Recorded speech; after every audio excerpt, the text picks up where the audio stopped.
Alrighty. Good morning. Good morning. Good morning. Good morning. Good morning. You'll have to excuse the blowfly.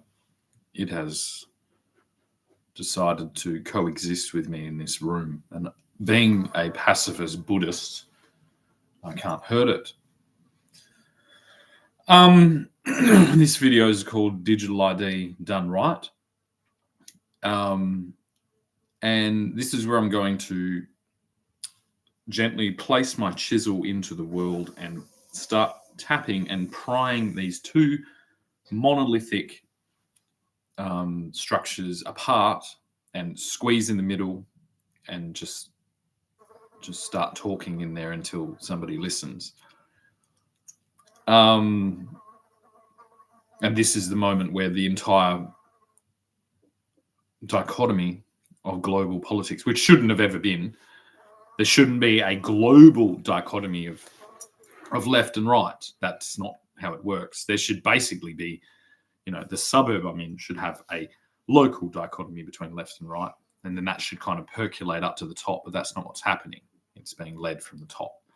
Why is that? Well, because the voices of people aren't really being restricted. It's that people are not listening to anyone unless they're at a certain level, which is the complete opposite of what should be happening. So why am I in support of digital IDs? Well, because people are misusing their non-usage of the digital environment. That means that you are basically, at the moment, it does not make sense at all to be online.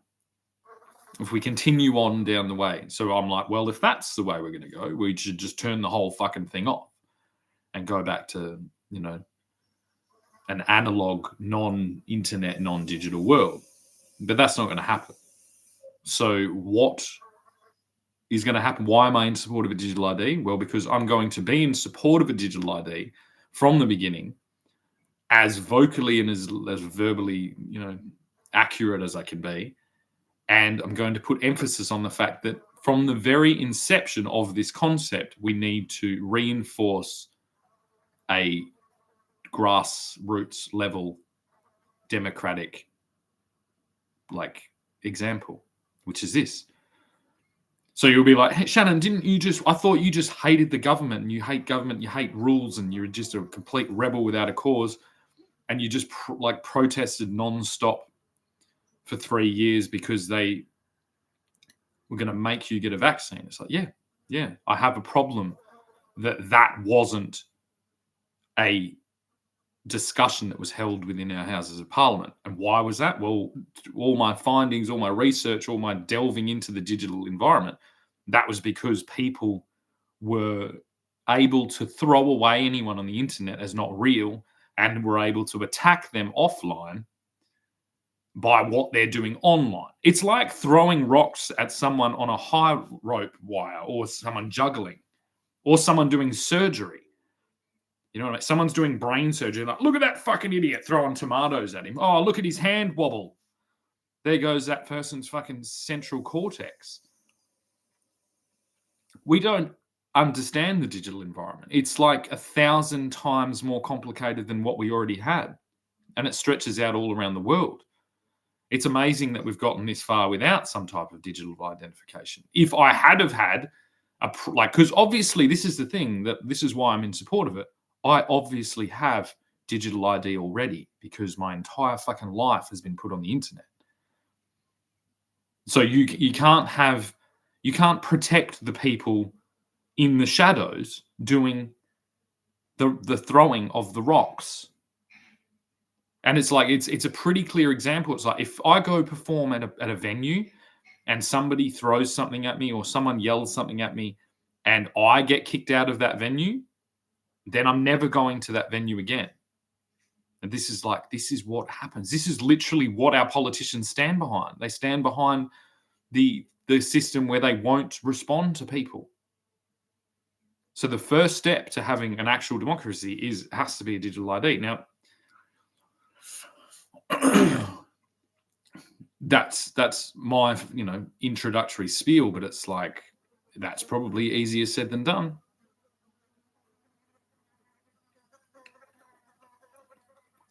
These mainly, I think the devices. My main point of, I think things went really south with the phones, and my hypothesis is that's to do with the handheld nature and the fact that it's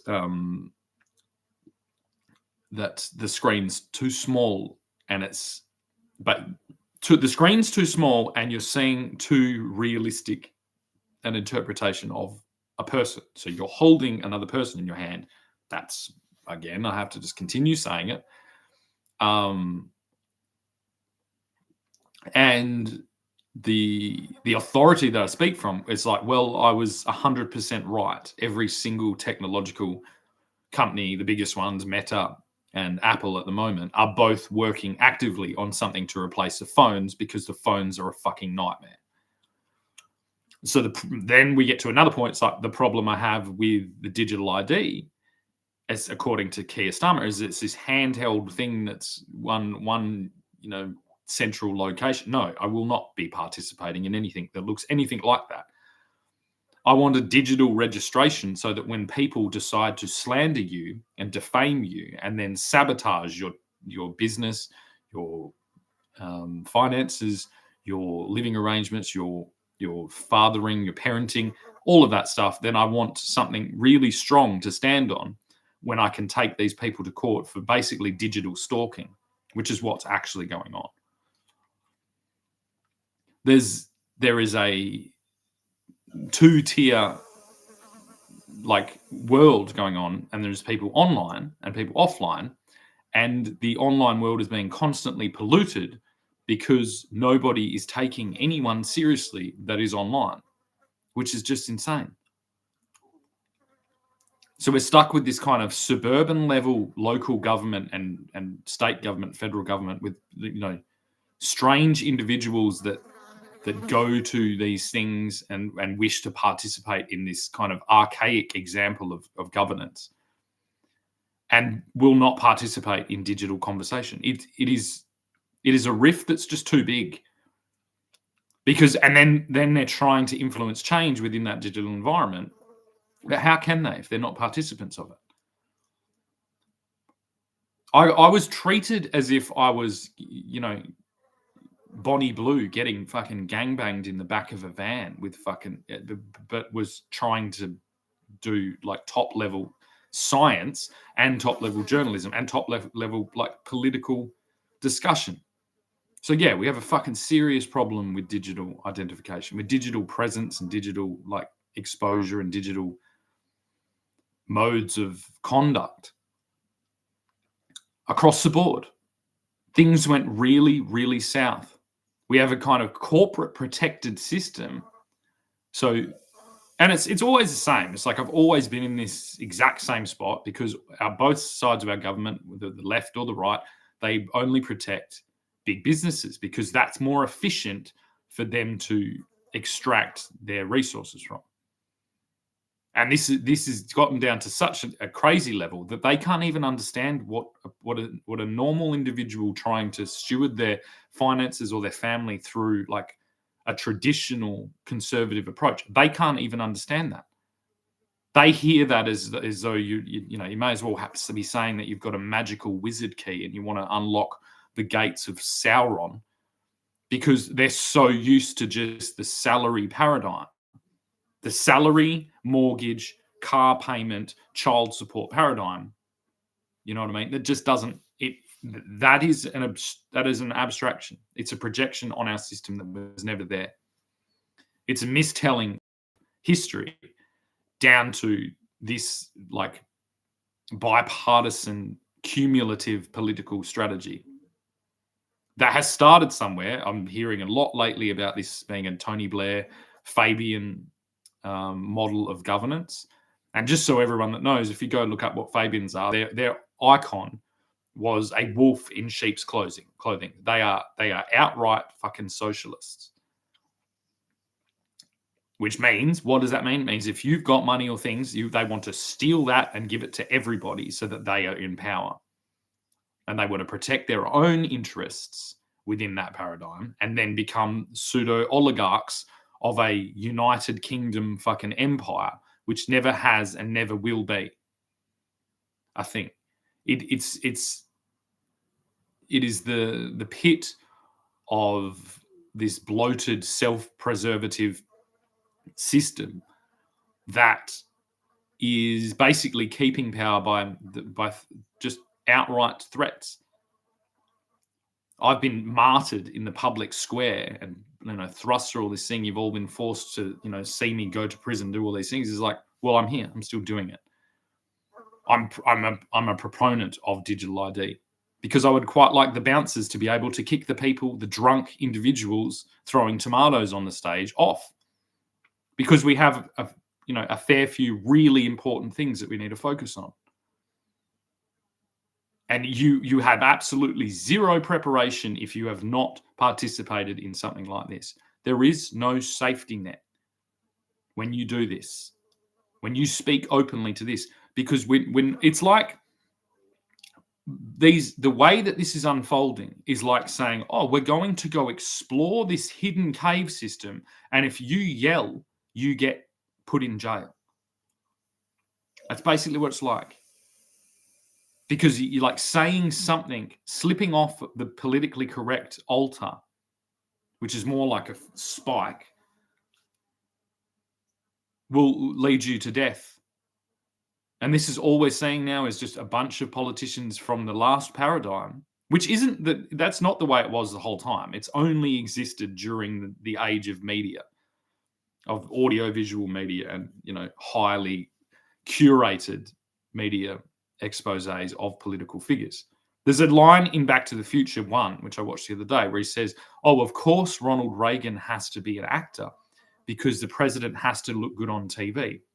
There we go. That's from that movie that was made in 85 or 86,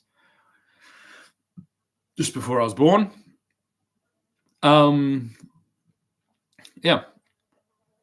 And then this goes further. It's like, as that demand, so there's been a demand from people to have to look good on camera.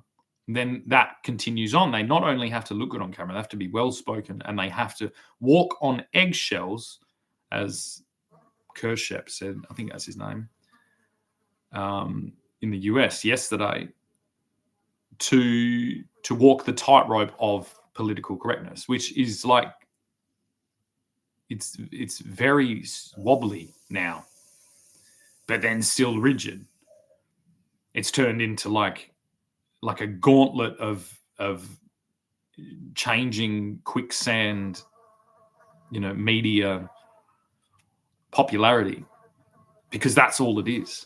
It's about what's happening now and how accurate can you be on walking on that tightrope. But that has nothing to do with anything that I would ever want to do, because most of the things that I would ever want to achieve are multi-decade long projects. And so the idea of staying, balanced on some type of projected digital media landscape of acceptability isn't an option. It's completely nonsense. There couldn't be a more nonsense approach.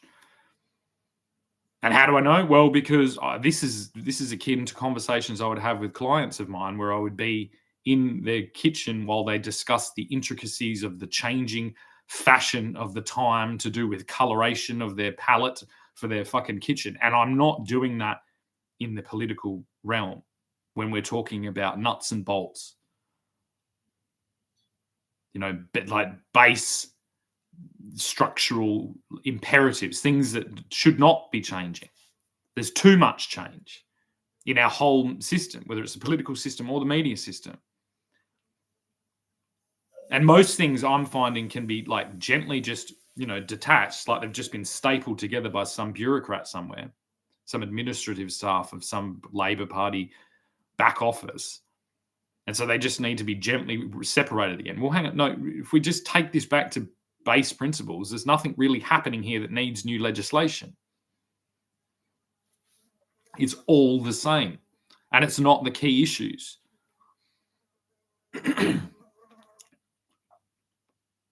We have like the dumbest government I've ever seen. It cannot see.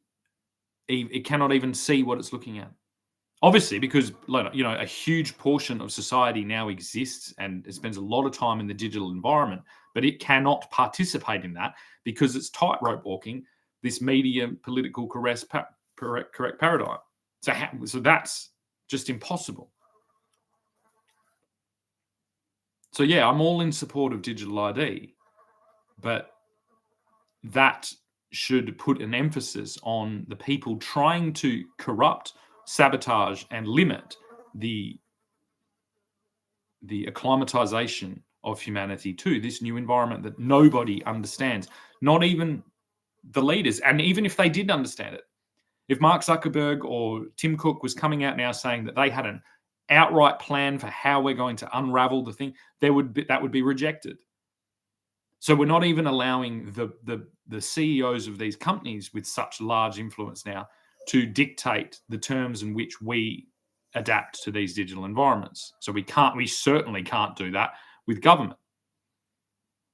But there needs to be a license, a high-risk license. If you are going to participate in political dialogue on the internet, you should be able to get a protective bubble around you so you can actively participate in that dialogue. That's what Parliament was.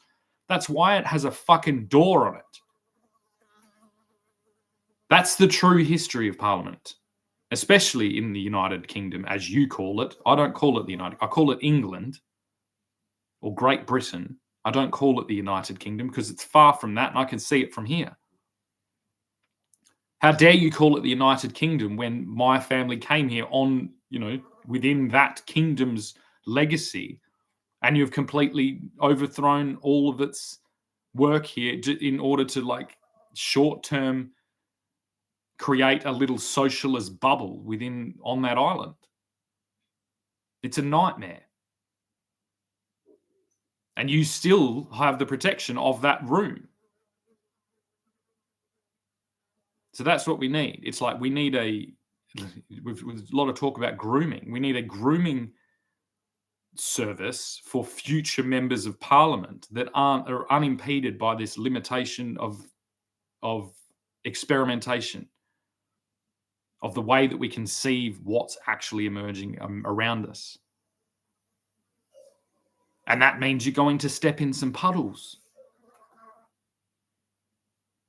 It's the golden rule of what they were saying. Oh, that politician always changes his mind. Good. That's what we need right now. No one fucking knows what we're talking about. You can't know. If I could go and do the science now and claim, outrightly that this handheld, small, miniature version of human beings being held by people in this consumer-based digital Apple monopoly, without a shadow of a doubt, and that was seen to be the most harmful effect and harmful, mistake, industrial accident known to mankind, then where would that leave your digital ID when nobody would be seen dead with a handheld computer device after that revelation? Well, it would leave it dead in the water. So it can't be held on a device. It shouldn't be for police to adjudicate. It should be for a very complex set of judicial guidelines to incorporate all the intricate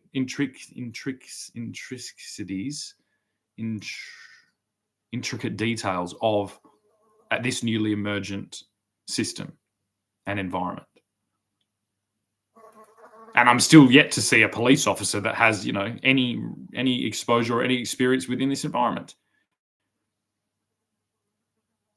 What's next? Are we going to get police officers to go in wingsuits and police the people and risking their lives hurtling down mountains or on big waves? Why aren't you policing that environment? This is something that I've, participated in, and I can say that what I'm doing now is far more risky, far more adrenaline fueled, far more dangerous to my long-term livelihood than anything classified as an extreme sport. So why aren't the police doing this?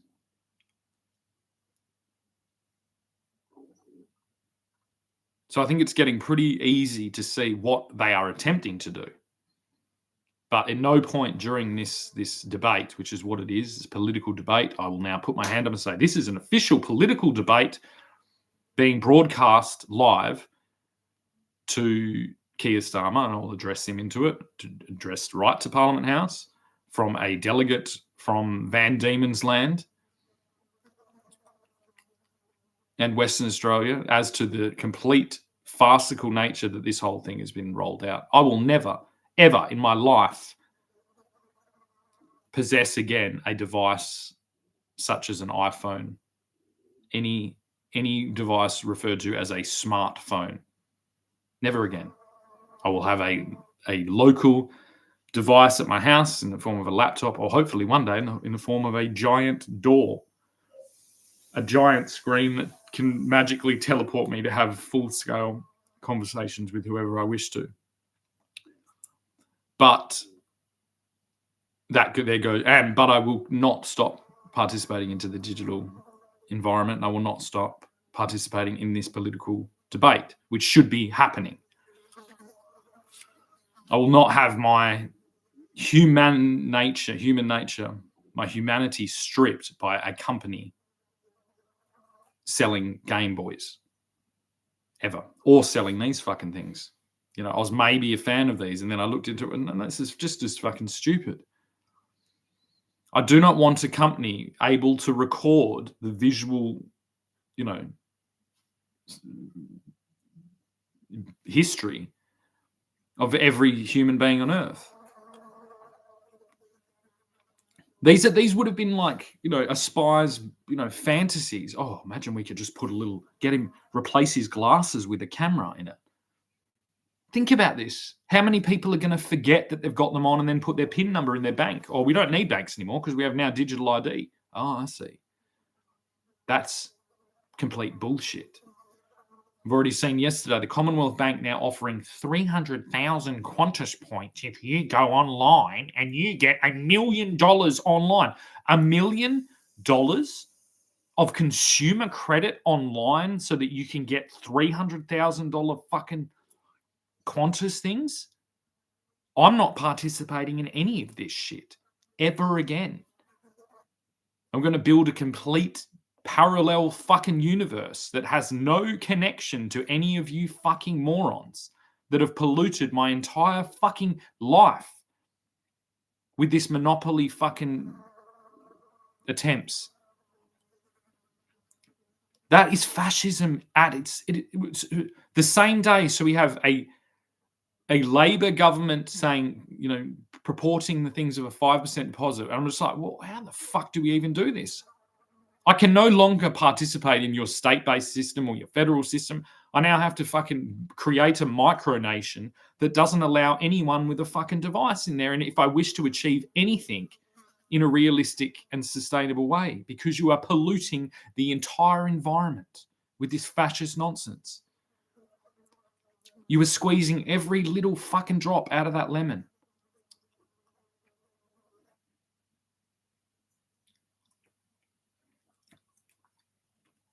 You've cooked the whole fucking thing. It's not. Sorry, it's going to work, but I will not be anywhere near it. And I have all the rights under the fucking sun to say that and to present an alternative.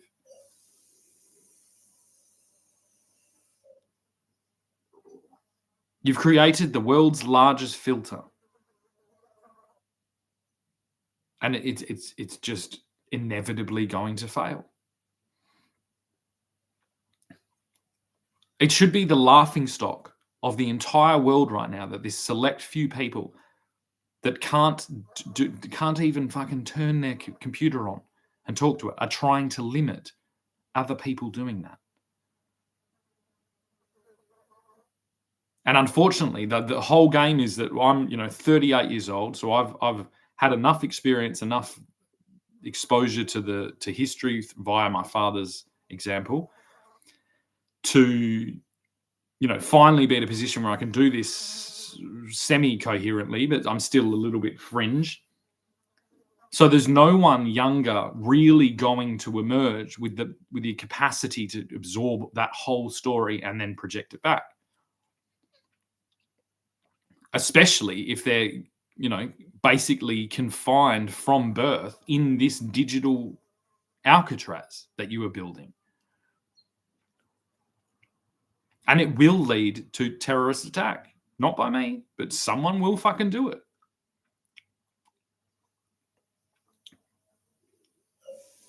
It's the right concept in the wrong way,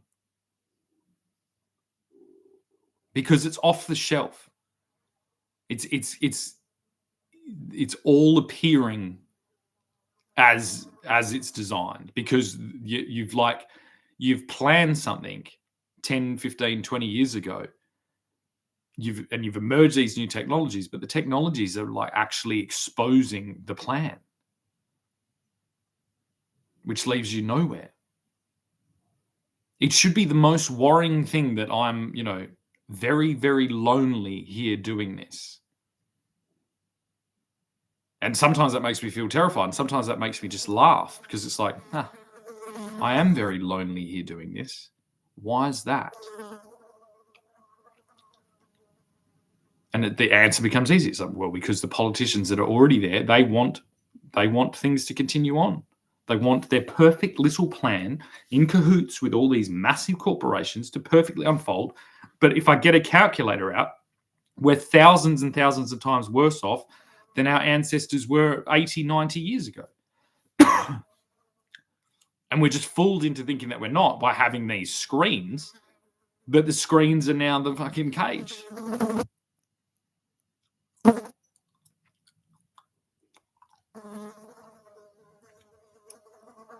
So you're going to like ghettoize the entire world by this instantly. You've basically said on mandate, the United Kingdom, you will not be able to work in the United Kingdom without a digital ID. What does that mean? What type of work does that mean? And the thing is like, I'll happily come to the UK and I'll work. I'll do whatever it is. I'll perform or do something like that. And I'll have an ID and I'll work my way into the Houses of Parliament and say that, well, shouldn't you be protecting the people that are attempting to do your job? Because unless you think you're going to create some type of artificial intelligent versions of yourselves, which is probably roundabout where you all are. If you're Donald Trump, you're Keir Starmer, you're Justin Trudeau, you're probably thinking, I'm going to live forever and govern forever based on my digital presence. Because unless you're, preparing a new generation to actually physically enter those spaces and physically debate the intricacies of these things within the paradigm of freedom,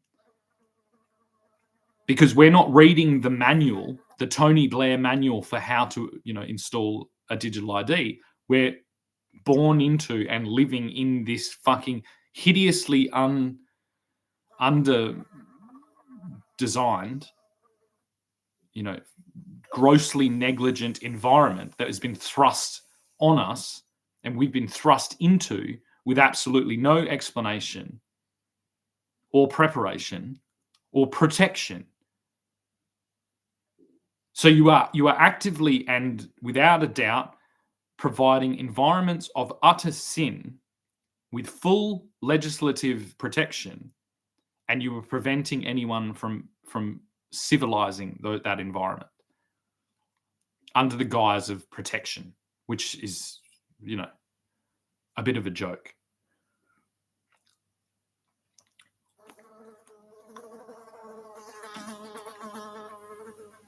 Hey, on the flip side, maybe we can have a Rolling Stones concert in, Westminster Abbey.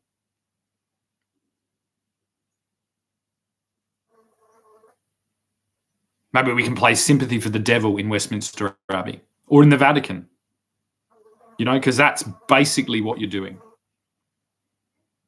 You've prevented an entire, now probably 2 or 3 generations from entering your arena. And the way you've done that is you've elevated basically street prostitutes and mentally ill people in the form of Bonnie Blue and Andrew Tate to the pinnacle of popularity. But that all just seems too convenient. They're there so that you can keep the conversation between that, so that you don't have to have the conversation with someone like me. And it's all kept there by popularity, and no one will accept the popularity of someone doing what I'm doing because they're too afraid now, because they don't want to be seen associating with someone that you've already given clear displays that you will hammer down on, despite the fact that I'm only participating in the exact same political process that you've all claimed to be. So it's a closed loop system. At some point, the gates and the doors and the halls of Parliament were closed to actual citizens, and it has been a drip-fed funnel of prepared individuals towing the line, reading their script, and enslaving the country that you call the United Kingdom and the projection that I call a usurper of the Isle of Great Britain, the entity that is blatantly and openly and publicly committing treason every single day against King Charles. So yeah, digital IDs, I can't wait.